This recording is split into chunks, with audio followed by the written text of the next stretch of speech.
இந்த 2024ஓட முதல் நாள்ன்றதுனால big pass வந்து வாழ்த்து சொல்லி ஆரம்பிச்சாங்க. அதுக்கு அடுத்தது பாத்தீங்கன்னா எல்லா சீசன்லயும் எதிர்பார்க்குற மாதிரி பணப்பெட்டி வச்சிருந்தாங்க இன்னைக்கு. ஸோ ஃபர்ஸ்டா 1 லேக்ல இருந்து ஆரம்பிச்சது.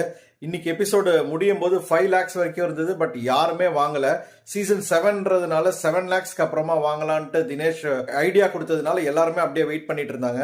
இதுக்கு நடுவில் இன்னைக்கு ஒரு டாஸ்க் நடத்தினாங்க, பயணம் அப்படின்ற டாஸ்க்கு. ஸோ அது வந்து மற்ற கண்டஸ்டன்ஸை பத்தி குட் அண்ட் பேட் சொல்லணும், பெஸ்ட் அண்ட் ஒஸ்ட் பத்தி சொல்லணும். எல்லாரும் எதிர்பார்த்த மாதிரி தினேஷை வந்து விசித்ரா வந்து திட்டிட்டு இருந்தாங்க. விஷ்ணு வந்து பூர்ணிமாவை பயங்கரமா பிளேம் கேம் சொல்லிட்டோன்னு இவங்களுக்கு ரொம்ப கோவம் வந்துடுச்சு. இன்னைக்கு ஒரு கண்டஸ்டன்ஸும் சொன்னதுல அதிகமா டிஸ்அக்ரி அதிகமா அக்ரி வாங்கினதை பொறுத்து இன்னைக்கு டாஸ்க் வின்னர் யார் வின் பண்ணான்னு பாத்தீங்கன்னா இன்னைக்கு வந்து மாயா வின் பண்ணாங்க. அதிகமா அக்ரி பாயிண்ட்ஸ் வந்ததுனால மாயா இன்னைக்கு வின் பண்ணாங்க. ஸோ நாளைக்கு யாராவது பணப்பெட்டி எடுக்கிறாங்களான்னு பார்க்கலாம். இன்னைக்கு வந்து ஜி ஸ்கொயரோட விருந்தோட முடிச்சாங்க. Time pass